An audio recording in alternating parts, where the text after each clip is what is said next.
朋友们，大家好。今天我说的话题其实之前已经说过了，不过今天我说的特别详细。首先，我郑重声明，我发现有不少朋友误解了我，或者对我有错误认知。我不是1989年通过非法手段来到德国的，而是在国内工作几年之后，1994年通过合法渠道来德国留学，而且是自费来德国。2024年是我来德国第30个年头。就在这一年，我做出了人生重大决定，那就是申请恢复中国国籍。这只是申请，到底能不能恢复，不是我说了算，而是中国移民局。我能够做的只是按照中国移民局的要求，把所有文件按照要求把它准备好，然后递上去。今年年初，所有这些材料我准备齐了，也通过这边的审查，然后呢，把它提交上去。据这边领事馆说，他们把我所有这些材料寄到中国移民局，也就是在北京那个部门那边去。而我先生呢，能够做的没什么了，只是等待。据说审查这个过程大概需要2年时间，也就是说，最乐观估计2027年左右就能知道我到底能不能够成功恢复中国国籍。我相信不少人，特别是那些有钱人，想方设法现在削尖脑袋要移民到国外去，而我却反其道而行之，所以在他们看来，我的脑子是不是进水了？30年弹指一挥间，人生如戏，转眼在德国，我就走过了我人生的1/3。1994年，当年的中国还处在与非洲穷国一个梯队，所以我当然不能指望我的父母给予我什么经济上的支持，在这里我没有半点埋怨他们的意思。但当时有个机会，所以我还是选择来到了德国。俗话说，万事开头难，来到异国他乡，可以说举目无亲，只学了1年德语，可以说很多东西都不懂。那么在异国他乡重新开始，所以呢，困难重重。还有在每个寒暑假，我都会努力去打工挣生活费。好在德国的教育不收费，现在呢，有一些州开始收费了。不过呢，跟那些昂萨国家，也就是英语系的国家比起来，比如说像美国英国什么加拿大、澳大利亚等，德国大学的学费还是毛毛雨，也就是说还是非常的少。又加上我在德国留学生活期间，遇到了一个又一个的贵人，所以呢，即使再艰难，我也挺过来了。在德国大学的时候，选修了一门课，遇到一位非常好的教授。这位教授在学术方面要求非常严格，说了不好意思我在我一生当中唯一一次挂科，就是在他那里。但是就是这样一个教授，在一方面特别严格，但另一方面我认为特别好，我也不知为什么，是因为他可怜我，还是看到我特别努力？因为呢，有一次他私底下问我，因为教授或者是那个助教，他每个星期规定，比如说周二从13点到14点有个辅导时间，在这个时间呢，你可以先预约，然后到点的时候，你去这个教授或者是那个助教那里请教一些学术上的问题。然后呢，借助这个时机，那位教授就问我是否想申请奖学金。听到他这样的问题之后，我感到非常诧异，因为像我这样成绩平平的人，怎么能够在德国申请奖学金呢？德国本来就不收学费，还有奖学金，哪有这样的好事？所以当时我就真的将信将疑，我说像我这样真的能申请奖学金吗？能申请到吗？这个教授说，像您这样可以，如果您愿意，我可以帮您写那个推荐信。这样的好事我当然答应了。然后过了不久，他帮我写了那个推荐信。然后呢，又过了一段时间，我的信箱里面有一封信，说我获得了某某基金会的那个奖学金。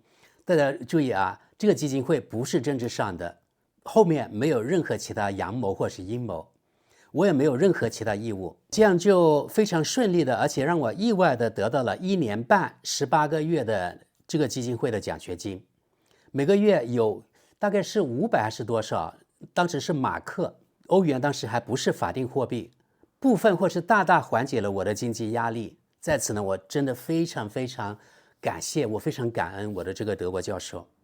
还有在德国大学期间，我遇到了另外一位贵人，他是我的一个同年级的同学。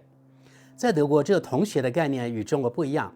德国综合性大学它是没有固定的班级制的啊，在德国是按你修的学分，每个学生自己要为自己制定这个课程表，按照你比如说周一从哪点到哪点是修什么什么课，然后呢在哪个课室，然后呢接下来是修另外一门课，又在另一个课室。所以呢就是修同一门课的人，有的可能是几个人，有的可能是十几个不等，才是所谓的同学。学分修完之后，你们同学就完了。所以在德国我觉得跟国内大学不一样，国内这个大学4年情谊，从头到尾你们是在一个班的，对吧？甚至呢在一个宿舍的，这个情谊绝对要比这个德国要深厚得多。在德国几乎不可能维持所谓的同学情谊。但是对这个同学我没有讲完，我特别感恩。为什么呢？因为他的父亲在德国奔驰汽车公司工作，可能是当什么高管或是管理人员吧，反正我不知道。有一天他问我，因为他看到我每个假期都出去打工呀，然后他就问我，他说你想不想去那个奔驰汽车公司去做学生工呢？我说当然啦，有这样的好事怎么不去啊？因为啊，当时来德国留学的留子们肯定知道啊，奔驰还有博士在斯图加特那里，他们是2个报酬最好的公司，做学生到那里相当于发财了。当时每小时他的收入啊，可以说相当于国内差不多半个月的收入。所以每个寒暑假，在这个同学的帮助下，我就顺利拿到了在那里打工的位置，让周围中国的同学特别的羡慕哦。你看，像刚才我提到的那位德国教授，还有这位德国同学，他们对我都是没有任何的要求的，就是不求回报，只是举手之劳。所以呢，对他们俩我特别的感恩。所以大家也看到啊，其实啊，在哪里人情世故，还有这个所谓的关系都非常重要。有关系，那你做事就非常容易。在德国也一样。另外，在德国留学期间，在学业上我也遇到一位贵人，是我一个同年级的同学。他在学业上给了我很大的帮助，也就是给我讲解了很多，解释了很多，让我的学业大大长进，也让我能够顺利毕业。所以直到今天，虽然我们几乎没有联系，但是我的心里也特别的感恩。毕业之后，我留在了德国，开始了职场的牛马生活。这里省略1万字。期间我找到了人生伴侣，当时因为人生阅历比较浅，思想不成熟，不懂事，所以想到今后我的重心可能在德国，为了旅行方便，于是在2003年的时候拿了德国身份。由于中国法律规定只有单国国籍，于是呢自动失去了中国身份，我就成为了外国人。那时根本就没有从家国情怀这么宏观角度去考虑。接下来我在德国过的就是岁月静好的小确幸日子，不关心不过问国家大事，但内心当然不会因为自己身份从中国人变成了德国人就不认同自己中国身份了。自始至终我完全认同自己是中国人啊！而且我在德国在国外从来没有做过对不起自己祖国的事。虽然事实上法律角度我已经变成了华人，从开始来德国大约2000年左右，渐渐的我存了一些钱，有一些积蓄，因为我们中国人有存钱的优良传统。于是呢我就拿钱回去，叫我父母他们操心一下，在老家盖了房屋。原来我家也有一栋2层的房屋，后来我就拿钱回去盖了一栋4层的房屋。所以这一点呢让我父母感到非常的自豪。同时我家里的侄子侄女他们慢慢长大起来了，他们也上学了。我父母啊还有我2个哥，他们的生活条件不是那么好，所以同时我又拿一部分钱资助我的侄子侄女们他们上学。因为我知道农村的孩子读书是唯一的出路，所幸他们读书的时候也比较努力，所以他们每个人几乎现在都有了相对来说比较体面的工作，这一点让我非常的感到欣慰。在德国公司我做了几年牛马，后来呢在德国我本人自己创业，在德国做网商，也就是把中国的货出口到德国，在这边德国的平台出售。我这样也算为中国的经济做了一点点贡献吧。这些年去过很多地方，我发现中国人真的非常拼。在这个地球上有人的地方就有中国人，在非洲，在南美，在中东，即使战乱的国家都有中国人在那里打拼。是一个小小的、渺小的中国人，让中国制造、让中国产品走向世界。所以，朋友们，虽然他们没有在国内发展，但是他们也在海外默默地为国家，也就是为中国、为祖国做出贡献。真正触动我心灵的是2008年前夕北京奥运会前夕，德国媒体还有西方媒体疯狂地抹黑中国，很多不实的报道。那时德国媒体、西方媒体出现了很多关于西藏的恶性事件。后来我才知道，是某国专门资助，一个是藏独组织，还有其他外国的 NGO 等等，对中国使坏，破坏中国。像这样的恶行，真的让我深恶痛绝。奥运会前夕，有全球奥运圣火接力，也在欧洲一些主要城市，比如说像柏林巴黎伦敦进行圣火接力。可能国人不太知道，当年比如说在柏林、在巴黎等城市外国的 NGO 连同藏独分子，他们必定到奥运圣火传递的那个城市那条路线砸场子。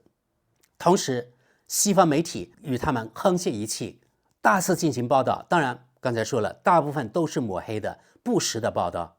比如说中国政府是如何侵犯藏人的人权甚至呢，这些国外的 NGO 通过某种手段蛊惑在中国的一些藏独分子或是僧人到比如说北京的天安门自焚。大家可能还记得那个画面，都是这些人弄出来的。所以那段时间不管是外国媒体、外国政客，还是藏独分子，或者是外国某些政府后面资助的 NGO， 都非常的嚣张。所以这个北京奥运之前，这些西方媒体以及政客、藏独分子等等，还有德国媒体，个个沆瀣一气，对我来说是一个非常大的转变。还有就是某一年，没记错的话是2014年左右，当时在中国云南的昆明火车站发生了非常严重的某个自治区的那个绿色宗教的人，可以说那些东突分子在云南的昆明持刀进行大屠杀。你们知道吗？西方媒体当时是怎么报道的？他们不仅对这些无辜受害者没有同情心，反而说这些恐怖分子是什么？是反抗中国政府的压迫。你们看，如此变态，我真的当时真的非常非常生气。所以呢，从那一刻起，我完全丧失了对西方媒体、对德国媒体的信任，真的，他们不配。还有就是2019年那个德国人郑国恩炮制出来的所谓新疆种族灭绝事件，什么强迫劳动强迫摘棉花或者强迫给新疆的德国大众汽车公司工作等等。你看，由于西方政客、西方媒体还有 NGO 的那个互相运作，新疆的德国大众被迫关门，转手给了中国公司了。你看，受到牵连的也是德国自己的企业，不仅是中国。回到2008年藏独事件，其实藏独组织这些僧人就是西方的棋子，后来也变成了弃子。特别是对昆明这个砍人事件，西方媒体、西方政客对这个事件的定性，说这些恐怖分子呢是为了反抗中国政府的压迫才做出这样的事儿。所以我相信那个时候任何一个有正义感的中国人以及华人都会义愤填膺。反正我是这样的，这对我又是个非常大的教育，对我对西方的态度又是个极大的转变。前面提到，我原来真的特别不关心德国媒体西方媒体如何报道中国，我过是我的小日子、小确幸。但是经过这2起事件之后，就越来越关注西方媒体如何报道中国，越关注越失望，就越气愤。可能各位在中国的人，我是指港澳台之外中国内地的人，很难相信德国媒体报道中国，绝大多数我目测95%以上都是负面的，都是造谣的。所以普通德国人如果他们没有去过中国，他们会认为中国人没有自由，没有自己的思想，中国人犹如行尸走肉，完全在压迫和恐怖中苟活。他们认为我能够出国肯定是中国的特权阶级，否则你这个中国人怎么能够出国呢？直到今天，德国媒体还有意无意在这样宣传。比如说前几天难得一世报就有这样一条新闻，说现在中国政府呢在无声的控制他们的人出国，一般的人出不了国，你能出国的都是被中国政府允许的。你们看，都2025年了，德国媒体还这样的宣传，他们不会报道每年中国出国的人次超过1亿多呢，比德国全国的人口都多，但是这点他们不会报道。还有告诉你们，你们可能不信，在德国有些人不仅以为我是中国的特权阶层，还以为我可能是中国的间谍，是被中国政府安插在德国的特洛玛依。还有1997年的时候，我刚认识我现在德国伴侣，是非常认真的他问我，因为他没有去过中国，他问我，他说你们中国人是不是每个人都穿着那种毛式服装？有钱的人是不是每个人都骑自行车？问得我哑口无言。我就告诉他，不想解释，你马上跟我去中国去看看。后来1999年的时候，他就跟我第一次去中国，之后呢，每隔几年去一次，每一次他去了之后，他就感到哇，他说中国变化可大了。从1999年去我家，我要从比如说北京上海先飞到那里，然后呢坐火车，有的时候要坐30个小时的火车才能够到桂林。到桂林之后呢，我还要坐3个小时大巴到县城，之后呢还要设法到我们村子。而现在从2014年年底开始，我可以直接坐飞机到广州，从广州就坐高铁2个小时就回到我的老家了。到了高铁站之后，我家人开车来接我，或者我自己坐公交车，或者我自己现在可以叫滴滴了，非常方便，一个天一个地。他去年的时候也去了一次中国，他感到非常非常方便到处可以手机支付，无现金了。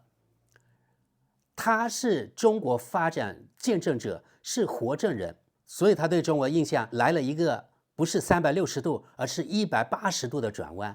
有的时候我觉得他对中国的好感要比我对中国好感更多，因为他看不见中国不足的地方，我能够看见大家可能也不信，西方人他们被洗脑到什么程度？2年前，也就是2023年，大家注意2023年，我到美国纽约，在一家咖啡馆跟一个人攀谈起来，这个人是美国人他知道我来自中国之后，或者说我是中国人之后，他就非常惊讶地问我，他说你们中国不是正在挨饿吗？正在闹饥荒吗？听到他这样说之后，我不敢相信我的耳朵，我以为听错了。然后呢，我又问了他一次，我说你问什么？你说什么？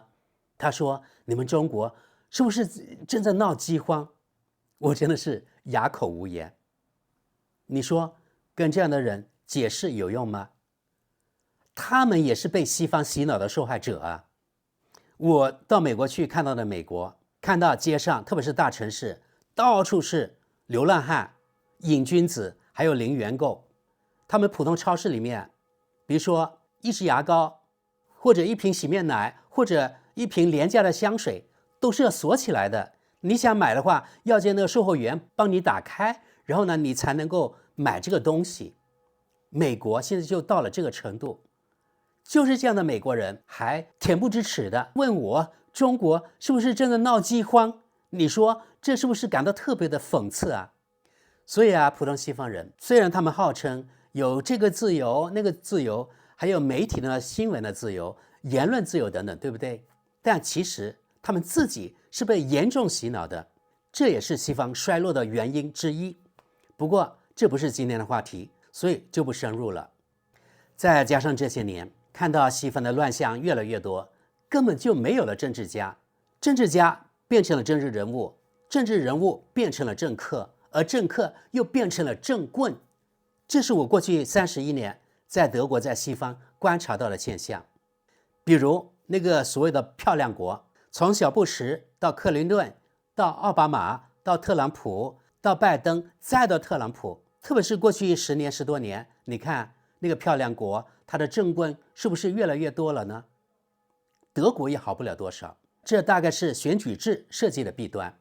德国有个360度崩床草包外长，他的学历很可能是造假的，而且他这个人毫无执政经验，竟然能当上堂堂德国外交部长，而且还闹出很多国际笑话。比如说啊，360度，也就是他说，如果你俄罗斯总统对乌克兰的政策做一个360度的转变的话，或者某个国家在几十万公里之外的话，等等等等，闹出那么多的笑话，让德国蒙羞。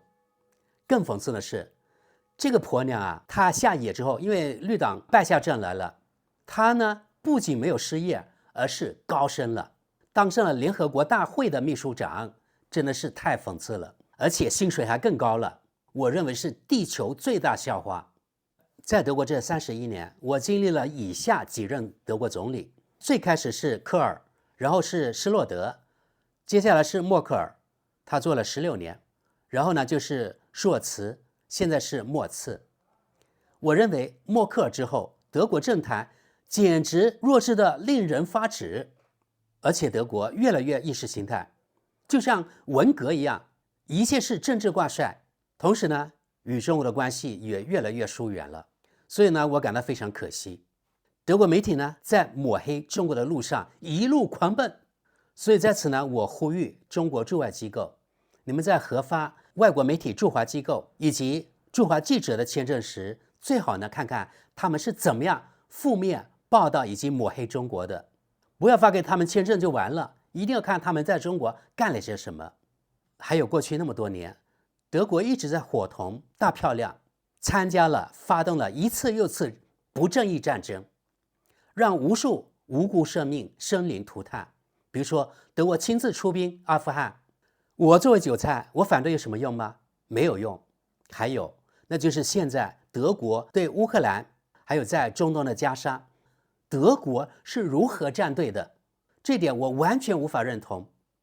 后来我才明白，德国其实呢就是某漂亮国的殖民地，目前与小日本一样，仍然被这个大漂亮驻军，而且驻军的人数很多，军事基地也很多。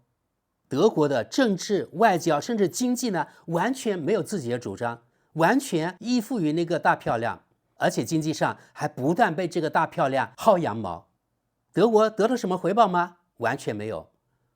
对这个大漂亮，永远都是唯命是从。现任德国总理，还有那个欧盟委员会主席，就是这个大漂亮的看门狗，而且是自带口粮的看门狗。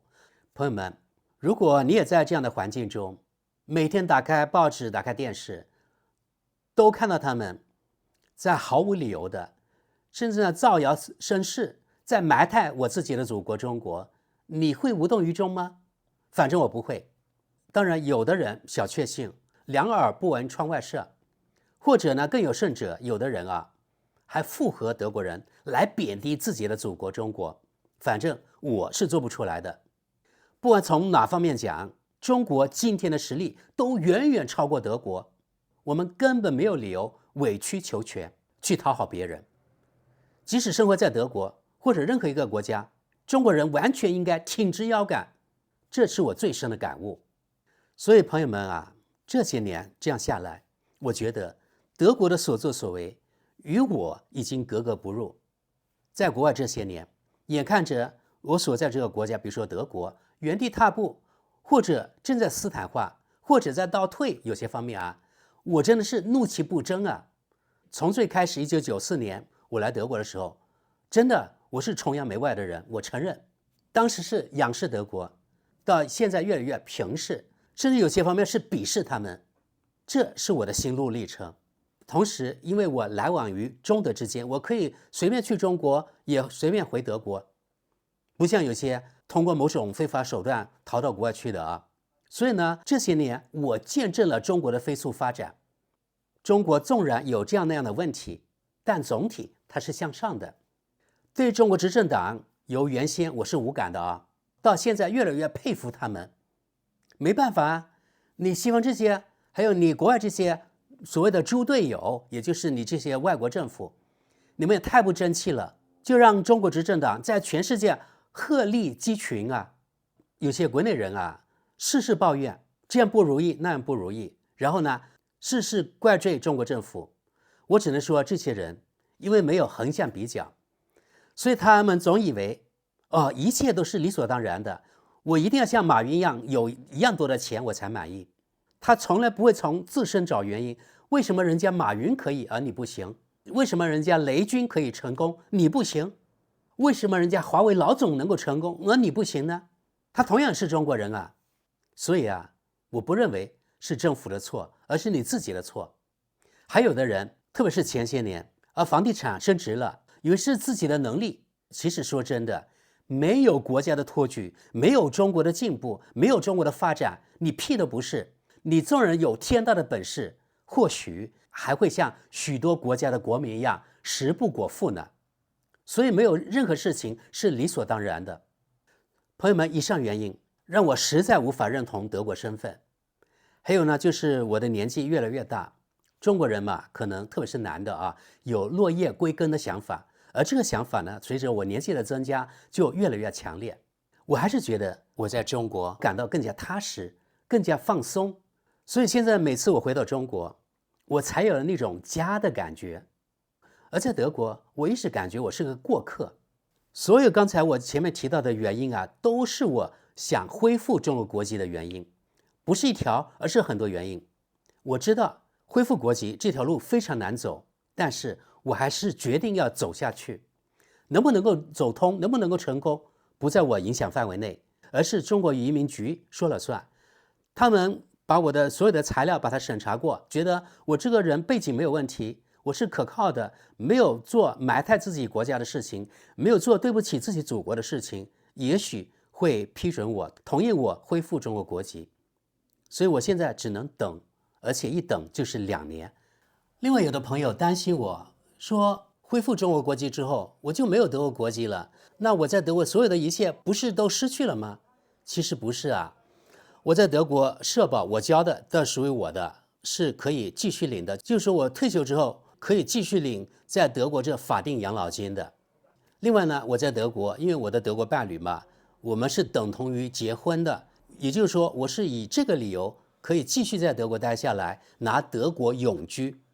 我唯一失去的是什么？就是那个选举权，也就是说我不能够参加德国大选，不能选哪个政党，也就是不能决定哪个人当德国总理。不过朋友们，对这个选举权我一点都不稀罕，真的一点都不稀罕。有的人说我呀就像墙头草，以前国家穷的时候你跑路了，而现在国家富裕了你又想回来。俗话说人往高处走，何况那个时候我也是被洗脑的一员。前面说了，我就是很崇洋媚外，我就觉得德国，我就觉得西方比中国好，那是确实是这样。所以有这个机会，我是自费出国留学，我没有用公款出来留学啊，而是自费的。而在西方这几十年，我深入了西方这个社会这个国家，看清了西方的本质，也就是说去魅了。更何况人是会变的，否则中国离婚率也不会那么高，对不对呀？当初你看那些结婚的人在民政局领证的时候海枯石烂，但是为何经不起岁月的冲刷呢？还不是因为男的他与女的他两个人都变了，两人的三观不一致了，不合拍了，于是呢就分道扬镳。从某种程度上来说，我与德国也一样，德国变了，我也变了，我看清了德国的本质，而我的三观与德国越来越不合，所以我觉得该到了我与德国身份说拜拜的时候了。有的人说啊，既然德国这么不堪，你干嘛还赖在德国？干嘛不滚回你的中国？朋友们啊，如果这么容易的话，那就好了。就像一个远嫁的人，她不想跟她老公过下去了，但是她嫁过去那么多年了，有自己孩子了，有自己的在那边的工作了，她能够连夜跑路吗？绝对不可能啊！我也一样，我在德国这边31年，在这边有了家庭，有了财产，有了房产，还有了社保等等等等，有了朋友圈。我能够说我一抬腿就走掉了吗？不可能，对吧？我也得考虑我今后的路呀，毕竟我不是不食人间烟火的神仙，我是要吃饭，而且为了可以来一记回旋镖。既然中国这么不好，既然你对中国这么多抱怨，那你怎么不赶快润出中国呢？到你理想国去呢？你润不出去吗？那你只能怪你自己，不能怪别人。